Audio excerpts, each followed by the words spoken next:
Hey guys, welcome to the Y&R Daily Update YouTube channel. Today's topics: the Young and the Restless Spoilers Shock. It happened in an instant.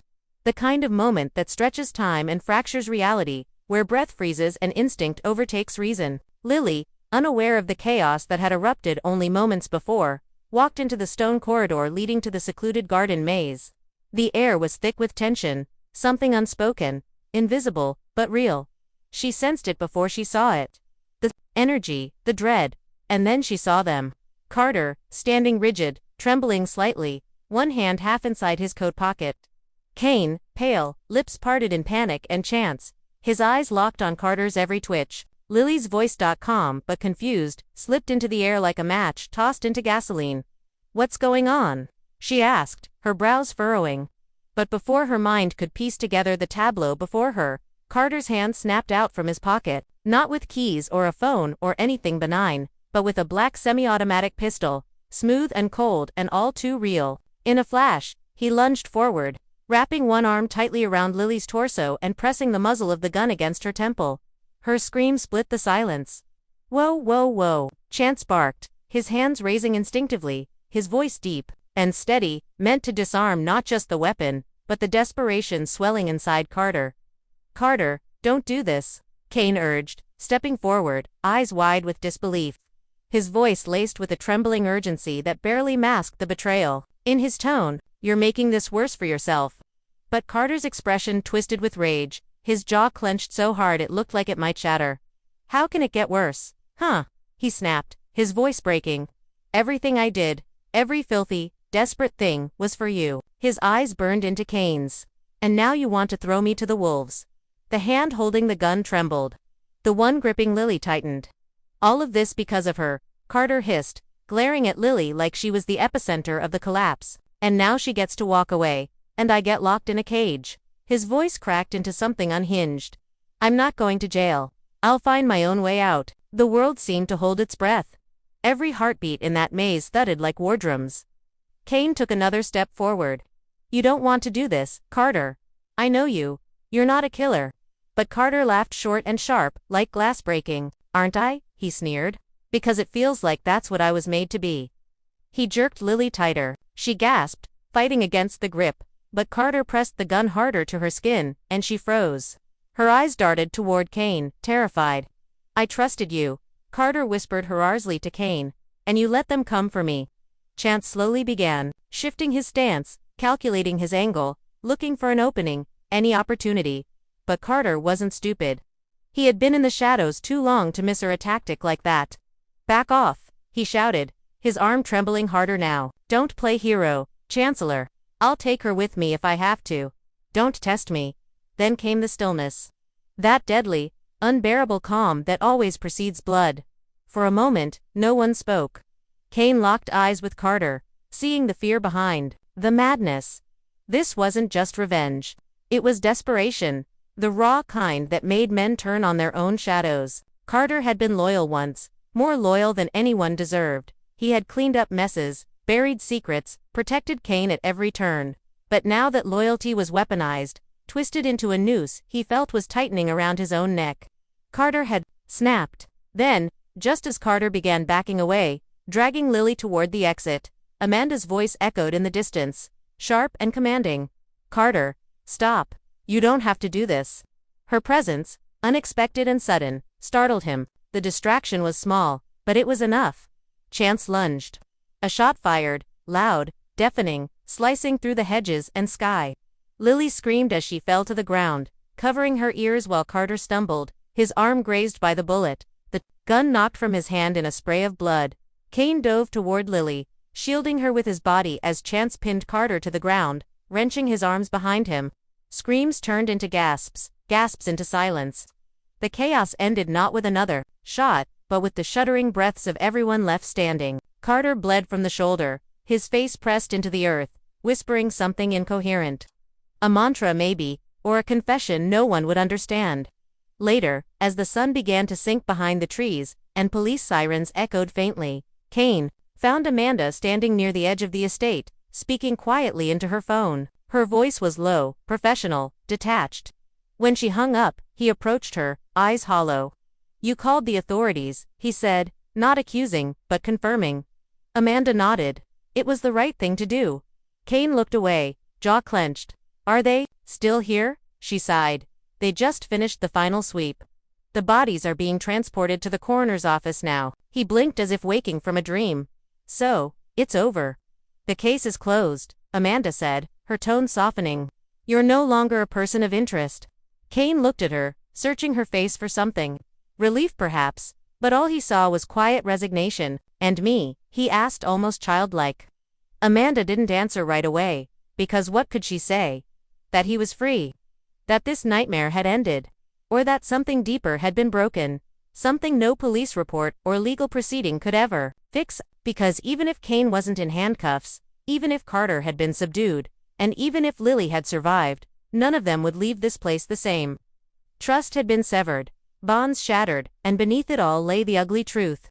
It wasn't just Carter who had been driven mad by betrayal. It was all of them in their own way. Night fell, cold and merciless, casting long shadows over Genoa City. But in that darkness, one thing was certain. What had begun as a hidden crime had unraveled into something far more devastating. Because while cases could be closed and suspects arrested, the wounds left behind, the ones that bled in silence, would linger forever, under the gilded chandeliers of the Chancellor estate, where opulence masked decay and betrayal was stitched into every thread of the curtains. Whispers of truth began to pierce the illusion. In the aftermath of the failed hostage crisis, Carter became both a suspect and a puzzle, one whose loyalty seemed both dangerous and misguided. The question haunted everyone in Genoa City's orbit. Was Carter acting alone, or was he merely carrying out orders whispered in the dark? Was his madness self-propelled, or did Kane, the man he once served with blind devotion, plant the seeds of violence in him long before the chaos? And if Carter truly believed he was protecting Kane by targeting Lily, what did that say about the tangled morality of the man Kane had become? Victor, ever the architect of power and paranoia, didn't waste time entertaining abstractions. With eyes cold as the steel in his safe, he delivered his verdict to those around him. The truth must come out. No compromise, no deals. Someone had orchestrated bloodshed on Chancellor property, and Victor wasn't about to let his family be dragged into a scandal without drawing blood of his own in return. Meanwhile, Carter moved through the estate like a shadow, wounded, but uncuffed, not yet imprisoned in body, though imprisoned in mind. He found Amanda alone at the bar, her expression distant, glass untouched before her, as if she too were unraveling in silence. She didn't flinch when he approached, though her posture tightened. Carter sat without asking, his voice low and hoarse. They questioned me, he muttered. Victor in chance, like I'm a monster. Amanda glanced sideways at him. And aren't you? He shook his head slowly, bitterly. I didn't pull the trigger. Damian's blood isn't on my hands. His fingers curled into fists. Kane was merciful when he killed him. Amanda froze. What did you say? You heard me, Carter said, his eyes flashing. With the conviction of someone who truly believed in a twisted righteousness, Damian was going to ruin everything. Kane didn't have a choice. He protected Lily. He protected all of you. Amanda stared at him, uncertain whether this was a confession or an accusation disguised as faith. And what about Lily? She asked. You nearly killed her. But Carter shook his head again, frustration curling through his words. No, I was protecting Kane. She was going to leave him. Amanda.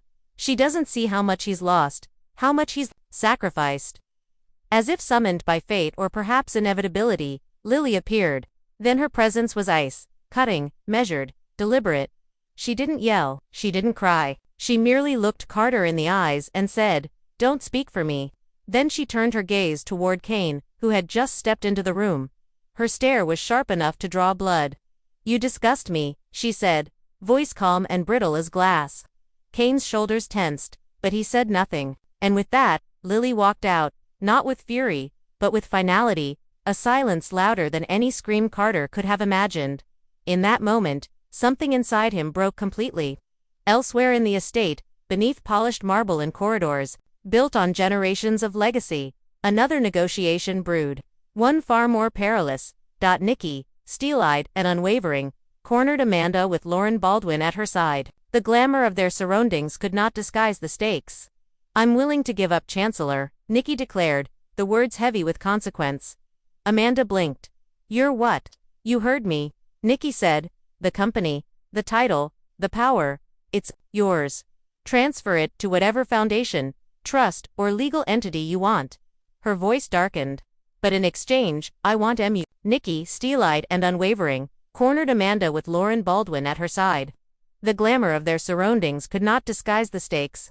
"I'm willing to give up, Chancellor," Nikki declared, the words heavy with consequence. Amanda blinked. "You're what?" "You heard me." Nikki said, "The company, the title, the power, it's yours. Transfer it to whatever foundation, trust, or legal entity you want." Her voice darkened. "But in exchange, I want immunity for Nick. I want my son out of this mess. And I want it legally, cleanly, permanently." Amanda studied her carefully. "Even if he's guilty," Nikki didn't flinch. "He's not, and I have proof." She reached into her folder and pulled out a signed affidavit. One Carter didn't know, had been quietly obtained during the investigation. "This proves Nick had an alibi, a real one, and not just hearsay. Timestamped, signed by a witness. It places him away from the murder scene at the precise time Damian was stabbed." She handed Amanda another envelope. "And here's the property transfer. All Chancellor assets signed over. You'll find everything in order." Amanda stared down at the documents. Her mind raced. The legal maneuvering was airtight. The moral territory, however, was murky. Could she accept such a trade? Justice for a company, freedom in exchange for a legacy. But Amanda had seen too much rot beneath too many empires to believe in purity anymore. And if what Nikki said was true, if Nick really was innocent, then perhaps this wasn't a transaction. Perhaps it was the only way to stop a greater injustice. Yet the question still gnawed at the heart of it all. Who killed Damian Kane? If not Carter, not Nick, then who? Victor suspected Kane.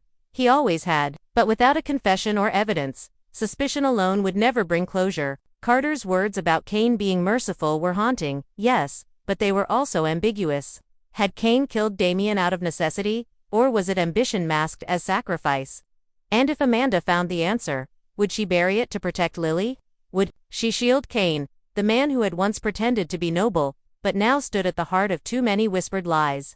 As the sun dipped beneath the Genoa city skyline, casting long shadows through the stained glass windows of the Chancellor estate, everyone prepared for what came next. Amanda held the signed papers in one hand and the truth in the other. Carter sat in the shadows, believing he had done the right thing for the wrong people. Lily walked away, trying to salvage her dignity from the ruins of love. Kane remained, still, silent, unreadable. And Victor, he picked up the phone and made one final call, because if no one else would bring this truth to light, he would. "Let me know if you'd like me to continue this narrative." Perhaps with Victor launching a private investigation, Amanda uncovering a hidden clause in the Chancellor deal, or Lily secretly recording a confession. "I'm ready to expand the story in any direction you choose." The transcript details a tense and dramatic hostage crisis set in the Chancellor estate's secluded garden maze, involving key characters from the Young and the Restless.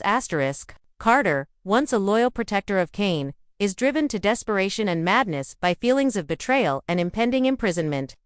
In a flash, Carter takes Lily hostage at gunpoint, blaming her and Kane for his downfall.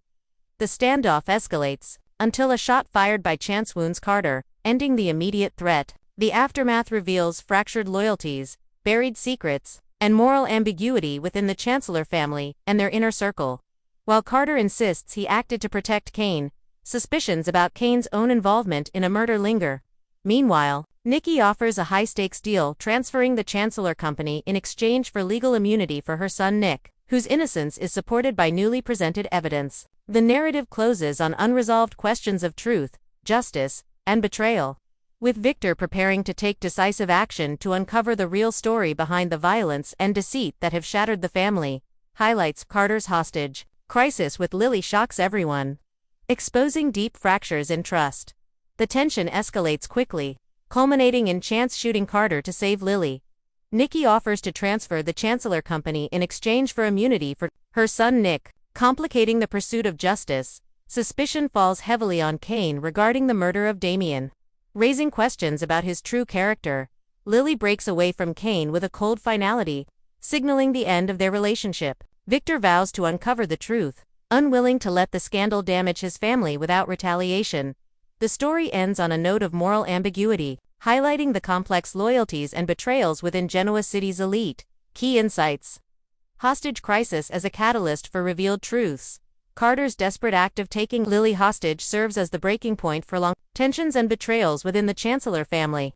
His actions expose hidden resentments and fractured loyalties, illustrating how personal desperation can ignite violent consequences in high-stakes family dramas. This scene is pivotal because it forces all characters to confront underlying conflicts that had previously been concealed by appearances of loyalty and control. The complexity of Carter's motivation. Carter is portrayed as a tragic figure caught between loyalty and madness. His belief that all his sacrifices were for Kane and that he has been abandoned drives him to violence. His insistence that he did not kill Damian but was protecting Kane complicates the viewer's perception of him not simply a villain, but a man twisted by betrayal and misplaced devotion. This duality enriches the narrative, inviting viewers to consider how loyalty can be weaponized and distorted. Nikki's legal maneuvering reflects moral ambiguity. Nikki's offer to hand over the Chancellor Company to secure legal immunity for Nick underscores the moral compromises often made in pursuit of justice or protection. This trade-off highlights the broader theme of power and legacy versus truth and justice. Nikki's confidence in Nick's innocence, backed by an airtight alibi, adds another layer of intrigue, suggesting that not all accusations align with reality and that truth can be manipulated through legal and financial means. Kane's shadowed role and moral complexity. Kane is a figure shrouded in suspicion and silent menace, while Carter defends him as merciful. Others suspect him of deeper involvement in Damian's death and manipulation behind the scenes. This ambiguity challenges the traditional hero-villain dichotomy, presenting Kane as a morally complex character, whose actions may be driven by self-preservation, ambition, or genuine sacrifice. This complexity fuels ongoing tension and sets the stage for future revelations. Lily as a symbol of ruined trust and finality. Lily's calm but cutting rejection of both Carter and Kane symbolizes the definitive breakdown of relationships. Her refusal to be spoken for or protected against. Her will marks a turning point where personal autonomy and dignity take precedence over familial loyalty. This moment reflects broader themes of betrayal, empowerment, and the cost of love in a world rife with deception. Victor's ruthless pursuit of truth and power. Victor's cold determination to uncover the orchestrator of the bloodshed highlights his role as the ultimate power broker in Genoa City. His refusal to accept compromise or allow scandal suggests a merciless approach to family and business, where truth is a weapon and control is paramount. Victor's final phone call implies imminent action that could reshape the power dynamics within the Chancellor estate, emphasizing the ongoing cycle of intrigue and retribution.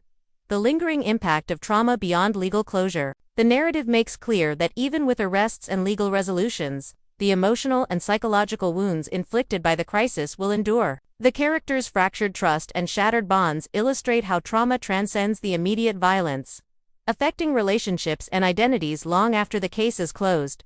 This insight speaks to the human cost of crime and betrayal, underscoring that justice in law does not always equate to healing in life. This detailed summary, highlights and key insights offer a comprehensive understanding of the dramatic events, character motivations, and thematic depth presented in the transcript of this Young and the Restless episode.